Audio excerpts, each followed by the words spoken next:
Jubilee hills ఉప ఎన్నికల ఫలితం బీఆర్ఎస్ పార్టీకి ఒక రకంగా కనువిప్పు కలిగించింది అనడంలో సందేహం లేదు. అసెంబ్లీ ఎన్నికల్లో ఓటమి తర్వాత నెక్స్ట్ పోరాటం ఏ దిశగా ఉండాలో ఆలోచిస్తున్న తరుణంలో బీఆర్ఎస్ వర్కింగ్ ప్రెసిడెంట్ కేటీఆర్ ఇచ్చిన సందేశం ఒక రాజకీయ వ్యూహానికి సంకేతం.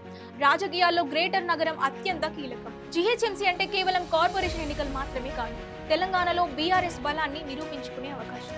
అసెంబ్లీ ఓటమి తర్వాత కార్యకర్తల్లో, ముఖ్యంగా హైదరాబాద్ ప్రాంత నేతల్లో తగ్గిన జోష్ ని తిరిగి నింపడానికి ఇది తొలి అడుగు.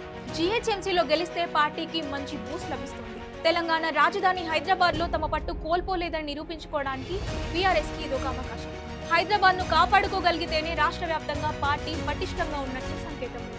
జూబ్లీ హిల్స్ లో కాంగ్రెస్ విజయం ఇచ్చిన ఉత్సాహానికి జీహెచ్ఎంసీ ఎన్నికల్లో బ్రేక్ వేయడం బీఆర్ఎస్ వ్యూహంలో ముఖ్య అంశం. ఎక్కడైతే ఓడినామో అక్కడే మళ్ళీ గెలిచి చూపిద్దామనే కేటీఆర్ మాట కేవలం ఒక స్లోగన్ మాత్రమే కాదు, ఇది క్లియర్ యాక్షన్ ప్లాన్. ఓటమిని అంగీకరిస్తూనే పైసా, మద్యం పంపిణీ, దొంగ ఓట్ల ఆరోపణల ద్వారా ఓటమిని తాత్కాలికంగా కాంగ్రెస్ అప్రజాస్వామిక చర్యగా బీఆర్ఎస్ ప్రజల్లోకి తీసుకెళ్లాలని చూస్తోంది. బూత్ కమిటీలు, గ్రౌండ్ లెవెల్ పనితీరుపై కేటీఆర్ ఎక్కువ దృష్టి పెట్టడం గత ఎన్నికల్లో బలహీనంగా మారిన క్యాడర్ నిర్మాణాన్ని సరిదిద్దుకోవడానికి సంకేతం. బీఆర్ఎస్ ఇకపై కేవలం అగ్రనాయకత్వంపై ఆధారపడకుండా కార్యకర్తలను బలోపేతం చేయాలని నిర్ణయించుకున్నట్లు స్పష్టమవుతోంది.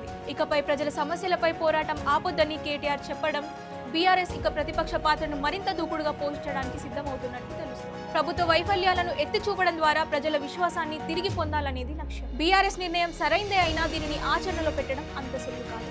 అధికారంలో ఉన్నప్పుడు మాదిరిగా నిధులు అందుబాటులో ఉండకపోవచ్చు. ప్రచారాన్ని నిర్వహించడానికి కొత్త వ్యూహాలు అవసరం. కాంగ్రెస్ అధికారంలోకి వచ్చాక పట్టణ ప్రాంతాల్లో కూడా ప్రభుత్వ పథకాల ప్రభావం మొదలవుతుంది. బీఆర్ఎస్ దీనిని ఎలా ఎదుర్కొంటుందనేది చూడాలి. ఉప ఎన్నికల ఫలితాలలో కొంతమంది నేతలు పార్టీ మారే ఆలోచనలు కూడా ఉండవు. కేటీఆర్ సందేశం వారిని ఎంతవరకు నిలకడగా ఉంచుతుందనేది కీలకం. కేటీఆర్ తీసుకున్న ఈ నిర్ణయం బీఆర్ఎస్ భవిష్యత్తు రాజకీయ అజెండాకు నాంది. జీహెచ్ఎంసీ ఎన్నికలు బీఆర్ఎస్ కి కేవలం గెలుపు మాత్రమే కాదు, ఆత్మవిశ్వాసాన్ని నిరూపించుకునే పునరుజ్జీవన పరీక్ష అని చెప్పడంలో వచ్చేది. ఈ విశ్లేషణపై మీ అభిప్రాయం ఏంటి? జీహెచ్ఎంసీ ఎన్నికల్లో బీఆర్ఎస్ వ్యూహం పనిచేస్తుందా? కింద కామెంట్ సెక్షన్లో తెలియజేయండి.